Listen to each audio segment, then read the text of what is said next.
اعوذ باللہ من الشیطان الرجیم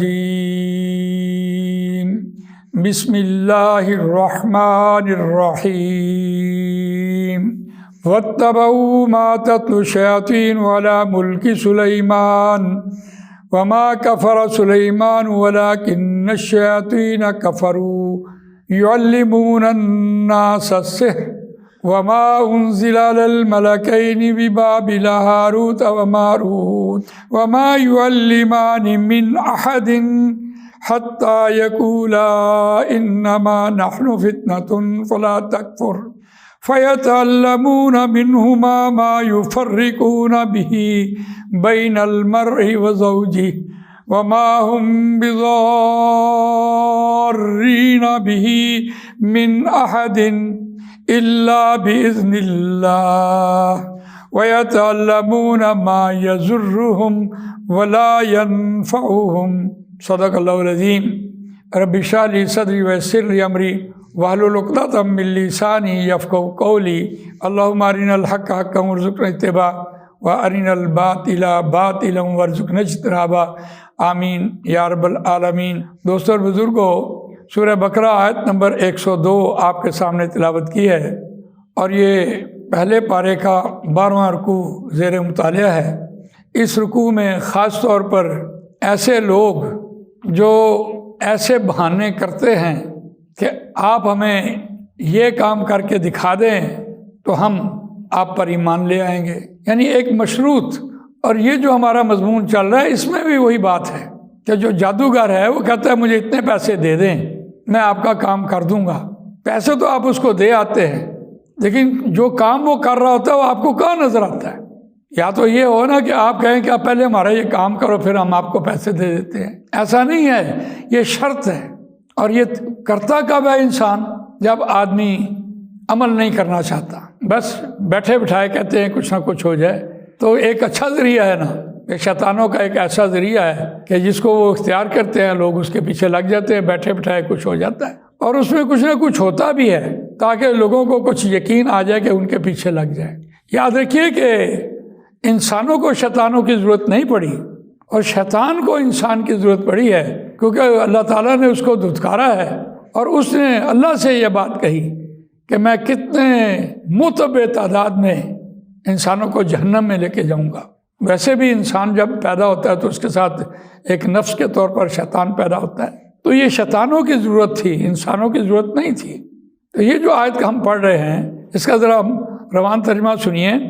فَيَتَعَلَّمُونَ مِنْهُمَا مَا يُفَرِّقُونَ بِهِ بَيْنَ الْمَرْءِ وَزَوْجِهِ وَمَا هُمْ بِضَارِّينَ بِهِ مِنْ أَحَدٍ إِلَّا بِإِذْنِ اللَّهِ فَيَتَعَلَّمُونَ مِنْهُمَا، پس وہ سیکھتے تھے، منہما ان دونوں فرشتوں سے، ما یفرقون جو تفریق ڈالتی تھی، جو جدائی ڈالتی تھی، بھی ساتھ اس کے، ساتھ اس جادو کے، بین المرء وزوجہ، مرد اور اس کی بیوی کے درمیان، وما هم بضارین به من احد الا باذن اللہ، اور نہیں وہ ضرر پہنچانے والے ساتھ اس کے، من احد کسی ایک کو یا کسی ایک میں سے، الا باذن اللہ مگر اللہ کے حکم سے، ویتعلمون اور وہ سیکھتے تھے، ما یضرهم جو ان کو تکلیف دیتی تھی، ولا ینفعهم اور وہ ان کو نفع نہیں دیتی تھی۔ تو قرآن مجید نے اس جادو کی حقیقت ہمارے سامنے رکھی ہے کہ وہ جادو کن لوگوں میں ہوتا ہے اور اس کا کیا نقصان ہوتا ہے اور کیا فائدہ ہوتا ہے۔ تو دیکھیں اس آیت کے اس حصے میں قرآن مجید نے یہ صاف بات کہی کہ وہ جادو جو سکھاتے تھے وہ میاں بیوی کے درمیان جدائی کا سکھاتے تھے، اور آج بھی ہم دیکھتے ہیں کہ جہاں بھی یہ جادو کا اثر چلتا ہے یہ مرد اور بیوی کے درمیان ہی ہوتا ہے۔ اچھا کیوں نہ ہو، میں آپ کو ایک اس کا لٹمس ٹیسٹ بتاتا ہوں۔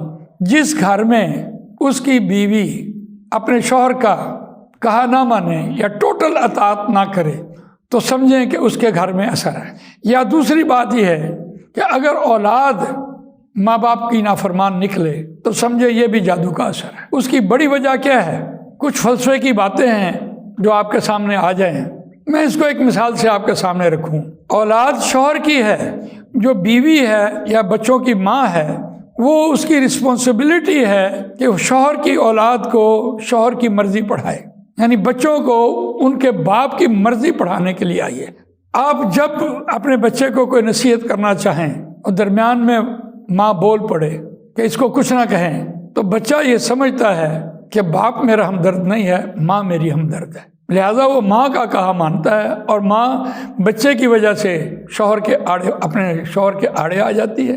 یہاں سے گھر بگڑتا ہے، یہاں سے اولادیں بگڑتی ہیں۔ وہ تو بیوی جو ہے وہ شوہر کی اطاعت میں ہے، عورت کا نہ باپ کا گھر ہے اور نہ اس کے شوہر کا گھر ہے۔ عورت کو بیلنس اللہ تعالیٰ نے کیسے کیا ہے؟ ماں کے قدموں میں اولاد کے لیے جنت رکھی ہے، اور وہ اگر بس رہی ہوتی ہے، جی رہی ہوتی ہے زمانے میں، تو اپنی اولاد کی وجہ سے زندگی گزار رہی ہوتی ہے، چاہے کتنی اسے تکلیفیں آ جائیں۔ اگر اس کا شوہر فوت ہو جائے تو اپنی اولاد کے لیے بھیک مانگ کے بھی اس کی پرورش کر دیتی ہے۔ وہ ایک اللہ تعالیٰ نے ایسی جنس بنائی ہے۔ لیکن شیطان کا عمل جو ہوتا ہے وہ آتا اسی راستے سے ہے، تاکہ گھر کو اجاڑنا ہے تو کسی طرح سب سے۔ اور یاد رکھیے نبی اکرم صلی اللہ علیہ وسلم نے فرمایا کہ اللہ کے ہاں سب سے بری اور حلال چیز وہ طلاق ہے، ناپسندیدہ چیز۔ تو گھر کو توڑنا، گھر کو جدا جدا کرنا، اس کو پارا پارا کر دینا، یہ شیطان کے عملوں میں سے ہے۔ تو جو جادو کا اثر ہے قرآن مجید کی روح سے، وہ میاں بیوی کے درمیان تفریق ڈالنے کی جو بات ہے وہ جادو ہے۔ وہ جادو سکھاتے یہ تھے، لیکن قرآن مجید نے کہا وَمَا هُمْ بِضَارِّينَ مِنْ أَحَدٍ، وہ ان میں سے اس جادو سے کسی ایک کو بھی وہ ضرر نہیں پہنچا سکتے تھے، تکلیف نہیں پہنچا سکتے تھے، ہاں الا بِإِذْنِ اللَّهِ، مگر اللہ کے حکم سے۔ اب اللہ کا حکم ہے، اللہ کا حکم ہے، اللہ کی اجازت ہے کہ اس گھر کو تکلیف پہنچے۔ کب تکلیف پہنچے؟ نبی اکرم صلی اللہ علیہ وسلم نے معاشرتی زندگی ہمیں گزار کے دکھائی ہے، اور اس میں بیوی کے دائرہ اختیار میں جو کچھ ہے وہ، اور شوہر کے دائرہ اختیار میں جو کچھ ہے وہ، پوری مشاورت ہے، مشاورتی ٹیم ہے۔ اور وہ کیسے اس کو ضرر پہنچا سکتے تھے؟ اگر میاں بیوی دونوں اللہ والے ہیں اور اللہ کے لیے انہوں نے شادی کی ہے اور اللہ کو راضی کرنے کے لیے شادی کی ہے، تو پھر دنیا داری تو ان کے مطلوب نہیں ہے۔ وہ اس کی دیکھ بھال کر رہا ہے تو اللہ کے لیے، اور اگر وہ بیوی اس کی خدمت کر رہی ہے تو وہ بھی اللہ کے لیے کر رہی ہے۔ جب اس اینگل سے دیکھیں گے تو آپ کو نظر آئے گی یہ بات۔ لیکن جہاں میاں اور بیوی دونوں اللہ کے احکامات پر نہیں چلتے، ایک دوسرے کے ساتھ دنیا داری کے غرض سے تان سانی کرتے ہیں، دل دکھاتے ہیں، اور اس کی ضروریات پوری نہیں کرتے، اور وہ بھی ناجائز مطالبے کر رہی ہوتی ہے، تو ظاہر بات ہے پھر اللہ تعالیٰ تو اس سے ناراض ہے، اور اللہ کی ناراضگی کی وجہ سے پھر ان میں تفریق پیدا ہوتی ہے۔ یہ بات بڑی اہم ہے۔ اور دیکھیے وَيَتَعَلَّمُونَ مَا يَضُرُّهُمْ وَلَا يَنْفَعُهُمْ، اور وہ سکھاتے تھے ان کو جو ان کو خود تکلیف ہوتی تھی۔ جس نے جادو کیا ہوتا ہے، اگر وہ جادو کرنے والے نے جنات کو اپنے قبضے میں کیا ہے تو ان کے لیے پھر وہ خرچ اخراجات جو ہے وہ بھی تو پورے کرنے ہوتے ہیں۔ مجھے ایک بات یاد آ رہی ہے کہ ہم نے کسی دور میں یہ بات سنی تھی، لیکن بہرحال سنی سنائی تو باتیں قرآن مجید کی روح سے اچھی نہیں ہوتی، لیکن کچھ باتیں ایسی ہوتی ہیں جو انسان کی نصیحت کے لیے بہت بڑی ہوتی ہیں۔ ایک شخص اس نے ایک جادوگر کے پاس جا کے کہا کہ مجھے ایک جن دے دو اور میں اس سے سارے کام اپنے کروا لوں۔